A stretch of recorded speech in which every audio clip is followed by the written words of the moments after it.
Hello दोस्तों, नमस्कार। मैं हूं योगेंद्र कुमार तिवारी। दोस्तों, आज हम बात करने वाले हैं एग्ज़ाम की। जैसा कि आप सभी जानते हैं, अभी सीबीएसई बोर्ड का एग्ज़ाम चल रहा है क्लास 10th का। और आप सभी सोच रहे होंगे कि ज़्यादा से ज़्यादा नंबर कैसे अचीव किए जाएं। इसीलिए मैंने दो ऐसे चैप्टर जिनके क्वेश्चन करने की अप्रोच सेम होती है। मतलब आप अगर किसी एक टॉपिक पे आप क्वेश्चन सॉल्व करते हैं तो उसी अप्रोच से आप उस टॉपिक के क्वेश्चन को भी सॉल्व कर सकते हैं। तो हम बात कर रहे हैं दोस्तों दो चैप्टर्स, जो एक चैप्टर है पॉलिनोमियल और दूसरा है क्वाड्रेटिक इक्वेशन। जो क्लास 10th में क्वाड्रेटिक पॉलिनोमियल हमारे सिलेबस में है, और जो दूसरा चैप्टर है क्वाड्रेटिक इक्वेशन। तो क्योंकि दोनों ही क्वाड्रेटिक इक्वेशन और क्वाड्रेटिक पॉलिनोमियल पर बेस्ड हैं, इसलिए उनके क्वेश्चन करने की अप्रोच भी सेम है। तो आज हम आपके लिए सुपर 30 क्वेश्चंस, मतलब एक ऐसी सीरीज जिसमें 30 क्वेश्चंस होंगे जो क्वाड्रेटिक इक्वेशन और क्वाड्रेटिक पॉलिनोमियल पर बेस्ड होंगे। और अगर मैं एग्जाम पॉइंट ऑफ व्यू से बात करूं, आपके सिलेबस में जो पॉलिनोमियल चैप्टर का जो वेटेज है वो 4 नंबर का है। वहीं क्वाड्रेटिक इक्वेशन में 6 हो गया। क्वाड्रेटिक पॉलिनोमियल में 1+3 आपका 4 मार्क्स हो गया, और क्वाड्रेटिक इक्वेशन में आपका 1+5 6 हो गया। 6 और 4 मतलब 10 मार्क्स। तो ये जो सुपर 30 सीरीज है इन दोनों टॉपिक पर, ये टोटल 10 मार्क्स की सीरीज है। मतलब अगर मैं आपको एश्योर कराता हूँ, अगर आपने ये 30 क्वेश्चंस कर लिए तो आपको 10 मार्क्स बिल्कुल पक्के हैं, 100%। ये मेरे एक्सपीरियंस और मेरे तजुर्बे पर आधारित सीरीज है, इसलिए आप इसे मिस ना करें। तो चलिए चलते हैं सुपर 30 क्वेश्चन सीरीज की ओर, जिसमें आपको मिलेगा 10 मार्क्स का इंश्योरेंस एश्योर। ओके, देखिए क्वेश्चन आपके सामने है। क्या कह रहा है? The product of the zeroes of X square minus 3kx plus 2k² minus 1 is 7, then find the value of k। मैं आपको एक बात बता दूं, इस सीरीज में मोस्ट ऑफ क्वेश्चन आपको दो ही फार्मूले पर बेस्ड हैं। कौन से दो फार्मूले? आपने इन दोनों फार्मूलों को बिल्कुल याद कर लेना है आपको। Alpha plus beta equal to minus B upon A, and alpha into beta equal to C upon A. ये अल्फा और बीटा क्या है? Roots, zeros. ठीक है, मतलब हम ये बोल सकते हैं कि sum of zeros equal to minus B by A, and product of zeros equal to C by A. A X square plus B X plus C, ये क्वाड्रेटिक पॉलिनोमियल है। अगर मैं इसको इक्वल करके जीरो लिख दूं तो ये क्या बन जाएगा? क्वाड्रेटिक इक्वेशन बन जाएगा। तो मैं क्वाड्रेटिक पॉलिनोमियल बोलूं या क्वाड्रेटिक इक्वेशन बोलूं, एक ही बात है, थोड़ा सा फर्क है बस। पॉलिनोमियल में क्या होगा? ये इक्वल जीरो नहीं होगा, ठीक है, लेकिन फार्मूला यही रहेगा। क्या है? Alpha plus beta minus B by A. तो यहाँ पर देखिए बी क्या है? बी जो एक्स का कॉफिशिएंट है ना, ये बी है। एक्स का जो वेरिएबल है ना, उसका कॉफिशिएंट बी है। और जो ए है ना, वो वेरिएबल का स्क्वायर है। मतलब जहाँ पे वेरिएबल का स्क्वायर हो उसका कॉफिशिएंट क्या होगा? ए होगा। तो यहाँ पर मैं क्या बोलूँगा? बी को minus B. B means coefficient of X upon coefficient of X square. ठीक है, और यहाँ पर सी क्या है? कांस्टेंट टर्म है, अपॉन ए। ए क्या है? Coefficient of X square. इन दोनों फार्मूलों को अगर आप याद रखेंगे तो मोस्ट ऑफ क्वेश्चंस आपके हो जाएंगे। चलिए हम अपने क्वेश्चन की ओर बढ़ते हैं। देखिए इस क्वेश्चन में क्या बोला गया है? The product of the zeros. अब देखिए जीरोज की बात हो रही है। किसकी बात हो रही है? जीरोज की। और जीरोज क्या होते हैं? जैसा कि अभी हमने बताया, किसी भी क्वाड्रेटिक पॉलिनोमियल या क्वाड्रेटिक इक्वेशन के जीरोज क्या होते हैं? अल्फा और बीटा। तो जीरोज मीन्स हो गया अल्फा एंड बीटा। ठीक है, आगे चलते हैं। आप दिस इक्वेशन, अब देखिए क्या कह रहा है कि इस पॉलिनोमियल के, ये क्या है? पॉलिनोमियल है, क्योंकि यहाँ पे इक्वल जीरो नहीं लिखा हुआ है, तो क्या है? क्वाड्रेटिक पॉलिनोमियल है। ठीक है, तो इस क्वाड्रेटिक पॉलिनोमियल के जीरोज क्या? अल्फा और बीटा हमने लेट कर लिया। ठीक है, आगे क्या कह रहा है? इज 7 अच्छा फिर देखो कह रहा है कि जो क्वाड्रेटिक पॉलिनॉमियल है ना ये, इसके जीरोज का जो प्रोडक्ट है ना वो 7 है। ठीक है, तो फाइंड द वैल्यू ऑफ के, तो आपको के की वैल्यू फाइंड करना है। ठीक है, तो जब भी आपको इस टाइप का क्वेश्चन कभी भी आपके सामने आए तो सबसे आसान तरीका क्या है दोस्तों, जब भी कभी जीरोज का प्रोडक्ट आपको दे दिया जाए या फिर जीरोज का सम दे दिया जाए या जीरोज का सब्ट्रैक्शन दे दिया जाए, एक खास अप्रोच से करेंगे तो क्वेश्चन बहुत आसान हो जाएगा। वैसे इस क्वेश्चन को हम 2-3 तरीके से कर सकते हैं, पर अगर खास अप्रोच को अगर हमने अडॉप्ट कर लिया तो क्वेश्चन बहुत जल्दी और बहुत आसान तरीके से हो जाएगा। कि हम किस तरीके से क्वेश्चन को सॉल्व करेंगे, देखिए यहाँ पर क्या बोला गया कि जो प्रोडक्ट है वो 7 है, तो हमने लिख लिया product of zeros equal to 7, और हमें क्या करना है, के की वैल्यू फाइंड करना है।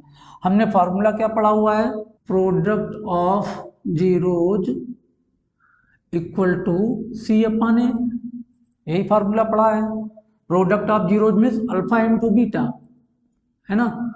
हमने क्या पढ़ा है, product of zeros equal to C upon A, लेकिन हमें सी और ए निकालना पड़ेगा। तो देखिए इस पॉलिनॉमियल में ए की वैल्यू क्या होगी 1, बी की वैल्यू क्या होगी -3k, और सी की वैल्यू क्या होगी 2k² -1। ठीक है, तो हम यहाँ पर इसकी वैल्यू पुट कर देंगे। देखिए प्रोडक्ट ऑफ जीरोज क्या है 7 दिया हुआ है, तो यहाँ पे 7 लिख लेंगे, और इधर सी की वैल्यू क्या है 2k² -1 अपान a1। ठीक है, इस 1 का अगर मल्टीप्लाई करेंगे 7 से तो क्या आएगा 2k² -1 इक्वल टू 7, -1 को उधर ले जाएंगे राइट साइड में, तो क्या आएगा 2k² इक्वल टू 7 + 1, तो 2k² क्या आ जाएगा 8 आ जाएगा, तो k² क्या आएगा 8, 2 का डिवाइड कर दीजिए इधर, क्या आ जाएगा 4, तो k की वैल्यू क्या आ जाएगी ±2। देखिए जब k² 4 है तो k क्या होगा √4, तो जब भी स्क्वायर रूट निकालते हैं किसी नंबर का तो उसे हम प्लस माइनस करके लिखते हैं। ठीक है, तो k की वैल्यू क्या हो जाएगी ±2, यही क्या होगा हमारा आंसर होगा। चलिए चलते हैं क्वेश्चन नंबर 2 की तरफ। इसमें क्वेश्चन में क्या बोल रहा है, if 1 0 of this is 2 + √3 then find के।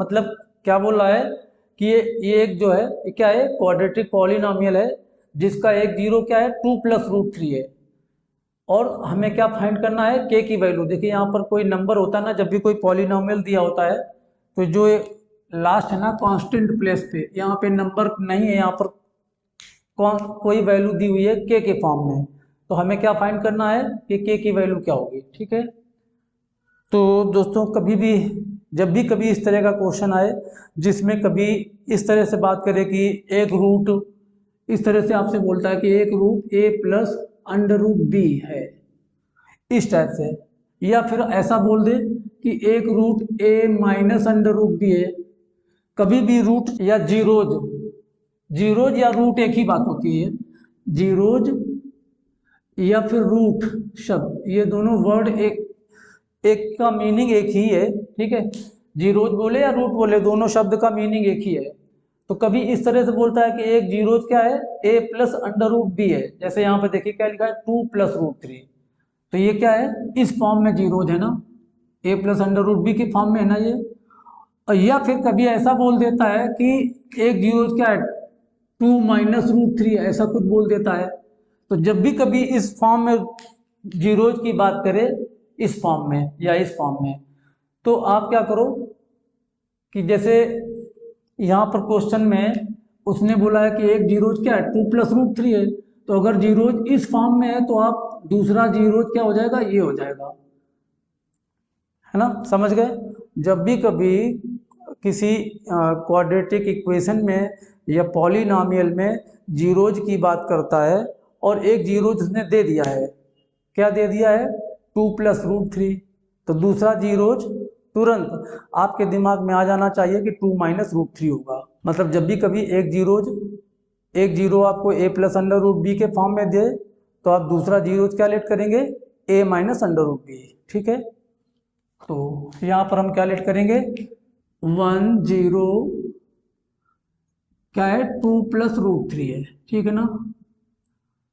10 मतलब इसको आप अल्फा लेट कर लो, ये क्या है अल्फा है। अब हमें बीटा बीटा क्या लेट करेंगे, there four beta equal to अब देखिए ये जीरो किस फॉर्म में है, अभी हमने आपको क्या बताया कि एक जीरो कभी जब जब कभी एक जीरो इस फॉर्म में हो तो दूसरा जीरो क्या लेट करेंगे इस फॉर्म में, तो हम दूसरा जीरो क्या लेट करेंगे 2 - √3, है ना। तो अगर ये अल्फा है तो ये क्या हो जाएगा बीटा। हमें दोनों जीरो क्या है पता है। अब हमें क्या करना है, फाइंड करना है के। अब इन जीरोज से हमें अल्फा और बीटा की वैल्यू पता हो गई है। अब हम क्या करेंगे के की वैल्यू निकालेंगे। तो हमारे पास क्या है दो रिलेशन है, हम इन दोनों में से जो रिलेशन हमें अच्छा लगे या जिस रिलेशन से हमें क्वेश्चन आसान लगे उस रिलेशन को हम यूज करके के की वैल्यू फाइंड कर लेंगे। तो देखिए अगर हमने पहला वाला ये फर्स्ट रिलेशन को यूज किया तो भी हमें के की वैल्यू मिल जाएगी, और अगर हम सेकंड रिलेशन को यूज करते हैं तो भी हमें के की वैल्यू निकल आएगी। तो देखिए हम फर्स्ट रिलेशन को यूज करने जा रहे हैं, क्या है alpha plus beta equal to क्या होता है -b/a, ठीक है। तो अल्फा की वैल्यू क्या है 2+√3 और बीटा की वैल्यू क्या है 2 - √3 इक्वल टू माइनस। अब देखिए b और a इनकी वैल्यू क्या होगी, इसको कंपेयर करेंगे। इस इक्वेशन को अगर हम कंपेयर करें तो a की वैल्यू क्या मिलेगी 1, क्योंकि x² का जो कोफिशिएंट होता है वो क्या होता है a होता है। तो a की वैल्यू यहाँ पे क्या है 1 है। अब देखिए b की वैल्यू यहाँ क्या है, b की वैल्यू क्या है -4 और c की वैल्यू क्या है k। तो हम यहाँ पर वैल्यू पुट कर दें माइनस, ये तो फार्मूले में माइनस है तो माइनस लिखेंगे। b की वैल्यू क्या है -4 है, -4 अपॉन a इज 1। देखिए -√3 और +√3 क्या हो जाएगा कैंसिल हो जाएगा, और ये 2 और 2 क्या हो जाएगा ऐड हो जाएगा तो 4 आ जाएगा। अब देखिए इन दोनों रिलेशन में जो हम यूज कर रहे हैं यहाँ पर तो हमें कुछ भी नहीं मिल रहा है, लेफ्ट साइड राइट साइड के इक्वल आ रहा है, और हमें वैल्यू किसकी निकालनी है के की। तो हम इस रिलेशन को यूज नहीं कर सकते हैं, हमें फिर क्या करना पड़ेगा इस रिलेशन का यूज करना पड़ेगा। तो हम क्या फार्मूला अप्लाई करेंगे alpha into beta equal to c/a। Alpha की वैल्यू क्या है 2+√3 और बीटा की वैल्यू क्या है 2 - √3, है ना, इक्वल टू सी की वैल्यू क्या है के अपान, है ना, c/a। तो c की वैल्यू क्या हो गई के और a की वैल्यू क्या है 1, है ना। अब देखिए इसको हम सिंप्लीफाई करेंगे, क्या लिखा हुआ है 2+√3 इंटू 2 - √3। देखो क्या लिखा है a+b और इंटू a-b। ये देखिए एक आइडेंटिटी है, इसका फॉर्मूला क्या होता है a² - b²। इन दोनों पे जब हम आइडेंटिटी अप्लाई करेंगे तो क्या मिलेगा 2² - √3² इक्वल टू के। तो 2 का स्क्वायर क्या आएगा 4, √3 का स्क्वायर क्या होगा 3, तो के की वैल्यू क्या जाएगी 4 - 3 क्या होगा 1। तो के इज इक्वल टू क्या होगा के इज इक्वल टू 1। तो इस तरह से हमने के की वैल्यू फाइंड कर ली। अगर दोस्तों यहीं पर अगर हम इस फॉर्मूले को अप्लाई करेंगे तो ये के नहीं आएगा, जिसकी वैल्यू निकालना है वो उस फार्मूले में आएगा नहीं, मतलब हमें प्रोडक्ट का फार्मूला यहाँ लगाना पड़ेगा। तो आइए दोस्तों अब चलते हैं क्वेश्चन नंबर 3 की ओर। क्वेश्चन में क्या बोल रहा है, find the value of K such that the polynomial this has sum of its zeroes equal to half their product. देखिए यहाँ पर दो बातें हैं, यहाँ पे दो बातों के यहाँ पर कनेक्ट किया गया है, सम ऑफ जीरोज और दूसरी चीज क्या है half of the their product, है ना। क्वेश्चन में क्या कर रहा है कि जो ये पॉलिनोमियल है ना इसके जीरोज का सम और इसके जीरोज का प्रोडक्ट, है ना, वो क्या है उसमें एक रिलेशन दिया हुआ है। तो सबसे पहले हम क्या काम करते हैं पॉलिनोमियल को हम लिख लेते हैं, फिर हम क्वेश्चन करेंगे, ठीक है। क्या है x² - k+6 into X plus 2 3k - 1, है ना। हम क्या करेंगे इस पॉलिनोमियल को कंपेयर करेंगे ax² plus bx plus c, इससे हमने कंपेयर किया तो हमें a क्या मिला, a क्या है यहाँ पर 1 और b देखिए क्या है जो x का कोफिशिएंट है वो पूरा क्या है, ये क्या है, x का कोफिशिएंट है कितना, यहाँ देखिए यहाँ पर a क्या है, ये है, और जो b है वो x का कोफिशिएंट, ये पूरा क्या है b है, और ये पूरा क्या है c है। तो मतलब हम क्या लिखेंगे, a की वैल्यू क्या हो गई 1, और b की वैल्यू क्या है, b की वैल्यू देखिए यहाँ पे माइनस है ना, तो क्या हो जाएगा -k+6, और c की वैल्यू क्या हो जाएगी, ये पूरा 2 और 3k-1। ठीक है, अब चलते हैं, अब क्या बोल रहा है, सम ऑफ इट्स जीरोज। चलिए इस पॉलिनोमियल के सम ऑफ जीरोज निकालते हैं। सम ऑफ जीरोज क्या होता है, अल्फा प्लस बीटा क्या हो जाएगा, -b/a, फॉर्मूला क्या होता है -b/a, तो alpha plus beta equal to minus, B की वैल्यू क्या है यहाँ पे माइनस, और बी की वैल्यू भी माइनस में है, मतलब यहाँ पे -2 बार है आपका, तो यहाँ पे क्या हो जाएगा प्लस। देखिए ध्यान दीजिए, यहाँ पे माइनस है, बी की वैल्यू भी माइनस में है, तो 2 माइनस होगा ना, तो यहाँ पे क्या हो जाएगा प्लस k+6 अपान अपान ए की वैल्यू क्या है 1, तो अल्फा प्लस बीटा क्या आ गया k+6, alpha plus beta equal to k+6, ये एक रिलेशन आ गया। ठीक है, अब देखिए आगे क्या बोल रहा है, हाफ ऑफ देयर प्रोडक्ट, मतलब जीरोज का प्रोडक्ट। चलिए यहाँ पर प्रोडक्ट की बात कर रहा है, किसके प्रोडक्ट की, जीरोज के प्रोडक्ट की, तो हम प्रोडक्ट का फॉर्मूला अप्लाई करेंगे, है ना।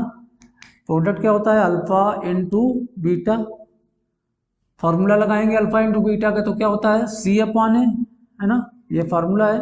तो देखिए यहाँ पे c की वैल्यू क्या है, c की वैल्यू क्या है 2, alpha into beta equal to 2, और c की वैल्यू क्या है 3k-1 अपान a की वैल्यू क्या है 1। ठीक है, तो अल्फा इंटू बीटा आ जाएगा 2 इंटू 3k-1, इसको हम इक्वेशन फर्स्ट लेट कर लेते हैं और इसे इक्वेशन सेकेंड। ठीक है, अब देखिए इन दोनों इक्वेशन में एक रिलेशन दिया हुआ है, sum of zeros equal to half, half है ना, half of the product of zeros. देखिए जो ये जो रिलेशन है ना, सम ऑफ जीरोज और प्रोडक्ट ऑफ जीरो के बीच जो रिलेशन है, वो उसको हमने इस तरह से मैथमेटिकली लिखा हुआ है। क्या लिखा है, sum of zeros equal to half, यहाँ देखिए इक्वल वर्ड इस्तेमाल किया गया है, इक्वल है ना, यहाँ तो इक्वल लगा दिया, half half of their product, तो half of the product of the zeros. अब देखिए इस कंडीशन में हम क्या करेंगे, वैल्यू पुट कर देंगे। देखिए सम ऑफ जीरोज की वैल्यू क्या है, क्या हो जाएगा k+6 equal to half into product of zeroes, उसकी वैल्यू हमने क्या निकाली है 2 इंटू 3k-1, ये 2 से 2 कैंसिल हो जाएगा, क्या आ जाएगा k+6 इक्वल टू 3k-1। ठीक है, देखिए यहाँ पे ये क्या है, लीनियर इक्वेशन है एक तरह से, वन वेरिएबल लीनियर इक्वेशन, इसको हम सॉल्व कर लेंगे।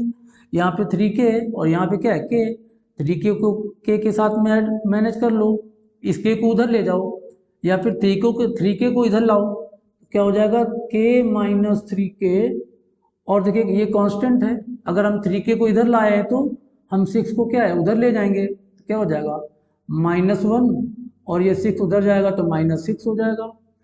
तो अब देखिए k-3k क्या होगा -2k इक्वल टू -7, ये माइनस कैंसिल हो जाएगा, तो 2k इक्वल टू क्या आ गया 7, तो k की वैल्यू क्या हो जाएगी 7/2, और हमें यही निकालना था, ये क्या है 7/2, तो यही निकालना था, यही हमारा क्या है आंसर होगा इस क्वेश्चन का। हाँ, इस तरह से हमने सुपर 30 सीरीज का क्वेश्चन नंबर 3 क्या हुआ कंप्लीट कर दिया। अब आगे चलते हैं क्वेश्चन नंबर 4 की ओर। हाँ देखिए क्वेश्चन में क्या बोल रहा है, if one root of the quadratic polynomial 2x² - 3x + p is 3। अब देखो यहाँ पे इस क्वाड्रेटिक पॉलिनोमियल का एक क्या है, एक रूट दे दिया गया। क्या दिया गया है? एक रूट। रूट क्या होता है? अभी हमने डिस्कस किया था कि जो रूट और जीरोज सेम चीज होता है। रूट बोले या जीरोज बोले एक ही बात है, ठीक है। तो यहाँ पे देखिए एक इसका एक जीरो क्या है, 3 है, ठीक है। मतलब इस 3 को आप अल्फा लेट कर लो या बीटा लेट कर लो, आप कुछ भी लेट कर सकते हो उसको। फाइंड द अदर रूट, और दूसरा रूट हमें क्या करना है, फाइंड करना है। तो चलिए हम यहाँ पे लेट कर लेते हैं अल्फा इज इक्वल टू 3। हमने लेट कर लिया कि जो ये एक रूट दिया हुआ है ये क्या है, अल्फा है। तो हमें दूसरा रूट निकालना है, मतलब हमें क्या करना है, बीटा फाइंड करना है। तो हम इन दोनों फार्मूलों में कोई एक फार्मूला लगा दें, ठीक है, कोई भी लगाते हैं। चलिए फर्स्ट फार्मूला लगा देते हैं, alpha plus beta equal to क्या है, माइनस बी बाई ए। लेकिन सबसे पहले हमें ए बी और पता करना पड़ेगा। तो सबसे पहले क्या करिए, इस क्वेश्चन को कंपेयर कर लीजिए पहले। चलिए हम कंपेयर कर लेते हैं। तो ए की वैल्यू क्या मिलेगी, ए क्या होता है, जो पहले लिखा है एक्स स्क्वायर के साथ में, वो ए होता है। बी क्या है, जो एक्स का कॉफिशिएंट है वो क्या होगा, बी होगा। मतलब बी की वैल्यू क्या होगी, -3। और जो सी है ना, जो कांस्टेंट टर्म है वो क्या होता है, सी होता है। तो सी की वैल्यू क्या हो जाएगी, पी, ठीक है। अब चलिए वैल्यू पुट करते हैं। अल्फा इज 3, यहाँ पुट कर दीजिए। 3 प्लस बीटा आपको निकालना है, तो बीटा लिख दीजिए माइनस बी। बी की वैल्यू क्या है, देखिए -3 है। तो यहाँ पर बी, ये देखिए ये साइन जो है ना, ये फार्मूले का साइन है। और जो बी की वैल्यू है वो -3 है। कहीं ऐसा ना हो कि आप 3 को आप ऐसे लिख दो, है ना। ये साइन तो फार्मूले का है, और जो बी की वैल्यू वो भी माइनस में है। तो हमें दो माइनस मिल जाएंगे ना, तो क्या हो जाएगा, प्लस हो जाएगा अपॉन ए। ए की वैल्यू क्या है, 2। तो इस तरह से हमें 3 plus beta is equal to क्या मिल गया, 3/2। तो बीटा क्या हो जाएगा, 3/2 -3, है ना। तो बीटा की वैल्यू आ जाएगी, क्या आ जाएगी, 3। एलसीएम ले लीजिए, क्या आ जाएगा, 3 2 6, 6 -3, तो क्या आ जाएगा 3/2 -3/2, ठीक है। चलिए अब हमें क्या निकालना है, पी की वैल्यू। देखिए हमें क्या करना था, अनदर रूट निकालना था। जो अदर रूट है ना, अदर रूट, ये क्या है, हमें निकालना था। मतलब हमने अदर रूट को क्या लेट किया है, बीटा। तो हमें क्या निकालना था, बीटा। अब देखिए यहाँ बीटा निकाल लिया हमने। अब हमें दूसरा क्या फाइंड करना है, हमें पी की वैल्यू फाइंड करना है। अब देखिए हम दूसरे वाले रिलेशन को यूज करेंगे। हमने इस रिलेशन को यूज कर लिया ना, तो अब हम दूसरे रिलेशन को यूज करेंगे। क्या होगा, alpha into beta equal to C by A. तो अल्फा की वैल्यू क्या है, 3 है ना। और बीटा की वैल्यू अभी हमने क्या निकाला है, -3/2। और इधर सी की वैल्यू क्या है, देखिए कंपेयर किया था अभी, पी है बाई ए। ए की वैल्यू क्या है, 2। चलिए सिंप्लीफाई कर लेते हैं। क्या हुआ, 3 3 या 9, -9/2 इक्वल टू p/2। ऐसे क्रॉस मल्टीप्लाई कर दीजिए, या फिर ऐसे 2 को 2 से कैंसिल कर दो सीधे। तो p की वैल्यू क्या मिल जाएगी, -9। हमें बीटा की वैल्यू फाइंड करना था, और जो p की वैल्यू है वो फाइंड करना था। हमने दोनों वैल्यू फाइंड कर ली। इस तरह से हमने क्वेश्चन नंबर 4 को कंप्लीट कर लिया, ठीक है। आइए दोस्तों अब हम चलते हैं क्वेश्चन नंबर 5 की ओर। देखिए क्वेश्चन नंबर 5 क्या बोल रहा है, if alpha and beta are zeroes of quadratic equation 4x² + 4x + 1 = 0, then form a quadratic equation whose zeros are 2α and 2β। देखिए इसमें क्या कह रहा है कि इस क्वाड्रेटिक इक्वेशन के जीरोज क्या है, क्वाड्रेटिक इक्वेशन क्या है, 4x² + 4x + 1। इसके दो जीरोज क्या दे रखा है इन्होंने, अल्फा एंड बीटा। इसके दो जीरोज क्या है, अल्फा और बीटा, ठीक है। और हमें एक ऐसा क्वाड्रेटिक इक्वेशन फॉर्म करना है जिसके जीरोज ये हो। तो हमने एक फार्मूला पढ़ा है, जब भी कोई क्वाड्रेटिक इक्वेशन हमें फॉर्म करना है तो हमने क्या फार्मूला पढ़ा हुआ है, x² - alpha plus beta into X plus alpha into beta equal to 0। तो यहाँ पर जो क्वाड्रेटिक इक्वेशन हमें फॉर्म करना है उसके जीरोज क्या है, 2α है ना। तो यहाँ पे इस अल्फा को हम लिखेंगे 2α, और जो दूसरा जीरो है वो क्या है, टू बीटा है, तो यहाँ पर लिखेंगे टू बीटा, है ना। और यहाँ पर भी टू अल्फा, क्या क्या लिखेंगे, two alpha into two beta. तो क्वाड्रेटिक इक्वेशन कुछ इस तरह से आ जाएगा, है ना, इक्वल टू जीरो। ठीक है, लेकिन हमें अल्फा और बीटा की वैल्यू फाइंड करने के लिए ये रिलेशन दिया हुआ है, तो हम पहले अल्फा और बीटा क्या है वो इस रिलेशन से फाइंड करेंगे। देखिए चलते हैं। तो सबसे पहले हम क्या करेंगे, हमें ये पता करना है, लेकिन हमें अल्फा और बीटा की वैल्यू पता नहीं, इसलिए हम पहले इस रिलेशन को यूज करके अल्फा और बीटा की वैल्यू निकालेंगे। देखिए पहले तो हम क्या करेंगे, इस इक्वेशन को हम फैक्टराइज करके इसके जीरोज निकालेंगे और फिर इसके बाद देखते हैं क्या है। यहाँ पे देखिए एक्स स्क्वायर का जो कॉफिशिएंट है वो क्या है, फोर है। फोर को इससे क्या करेंगे, मल्टीप्लाई, तो क्या आ जाएगा, फोर आ जाएगा। अब फोर हमें दो फैक्टर करने हैं, दोनों का जो सम है ना, इसके हमें दो टुकड़े करने हैं, ठीक है ना। और इस तरह से करना है कि इसका जो सम है वो 4x हो जाए। तो टू और टू, है ना, तो क्या टू प्लस टू क्या हो जाएगा, फोर हो जाएगा। तो इस तरह से इसके फैक्टर क्या हो जाएंगे, अब फोर एक्स स्क्वायर प्लस इसको हमने क्या लिख दिया, टू एक्स, इसका एक एक फैक्टर हो गया टू, दूसरा भी टू है, तो क्या लिखेंगे, two X plus two X plus one equal to zero. इन दोनों में क्या है, कॉमन क्या है, टू एक्स, क्या बचेगा, टू एक्स प्लस वन। और इन दोनों में कॉमन क्या है, वन, कुछ भी कॉमन नहीं ना, तो क्या क्या लेंगे, जब कुछ भी कॉमन ना हो तो हम क्या कॉमन करते हैं, वन, क्या बचेगा, two X plus one equal to zero. अब देखिए टू एक्स प्लस वन और यहाँ भी टू एक्स प्लस वन है, फिर से कॉमन ले सकते हैं, क्या लेंगे, टू एक्स प्लस वन, तो क्या आ जाएगा, two X plus one equal to zero. अब जीरोज के लिए क्या करेंगे, फॉर जीरोज, जीरोज के लिए क्या करते हैं, जो फैक्टर होते हैं उसको हम क्या करते हैं, वन बाय वन जीरो करते हैं, तो two X plus one equal to zero. तो two X is equal to क्या आएगा, माइनस वन, तो एक्स इज इक्वल टू क्या आ जाएगा, माइनस हाफ। ठीक है, क्योंकि दूसरा फैक्टर भी यही है, तो जब इसको जीरो करेंगे तो एक्स की वैल्यू क्या आ जाएगी, यही आएगी। ठीक है, तो जो एक्स के जीरोज क्या होता है,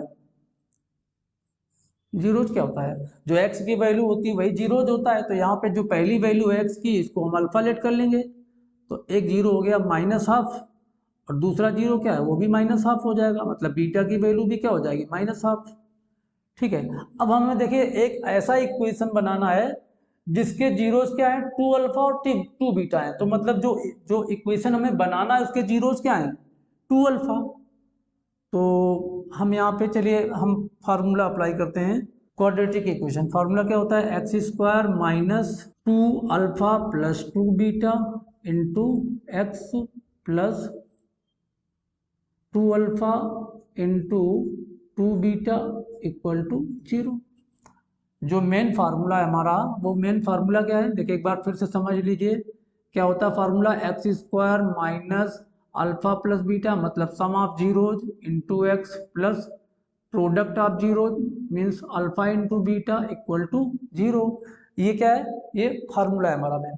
लेकिन यहाँ पे जो जीरोज है ना, हमें जो इक्वेशन बनाना है उसके जीरोज क्या है, अल्फा, अल्फा की वैल्यू टू अल्फा है और बीटा की वैल्यू क्या है, टू बीटा है। तो हम क्या करेंगे, अल्फा की जगह पे टू अल्फा प्लेस करेंगे और बीटा की जगह में टू बीटा प्लेस करेंगे सब जगह। तो हमने देखिए यहाँ पर क्या कर लिया है, हमने क्या किया है, अल्फा की जगह में टू अल्फा और बीटा को टू बीटा से रिप्लेस किया है सब जगह। अब इसको हम सिंप्लीफाई करते हैं, एक्स स्क्वायर माइनस, देखिए यहाँ टू कॉमन ले सकते हैं, क्या बचेगा, alpha plus beta into X plus, यहाँ पे देखिए two in two multiply two क्या हो जाएगा, four, alpha into beta equal to zero.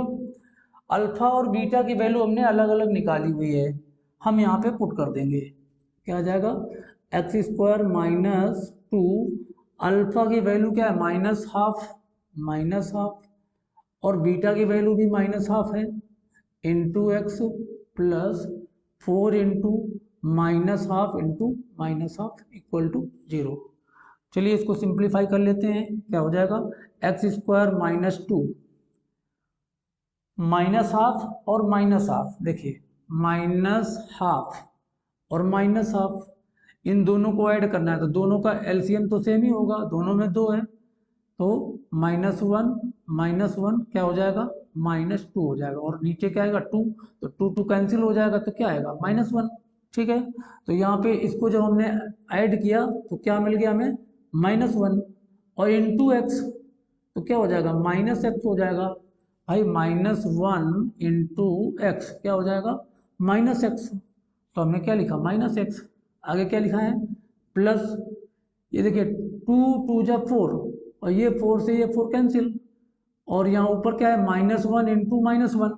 देखिए ध्यान दीजिए जरा, -1 मल्टीप्लाई -1, जब भी कभी नेगेटिव नंबर, जब दोनों नंबर नेगेटिव हों और उनका मल्टीप्लाई करना हो तो क्या हो जाता है, प्लस हो जाता है।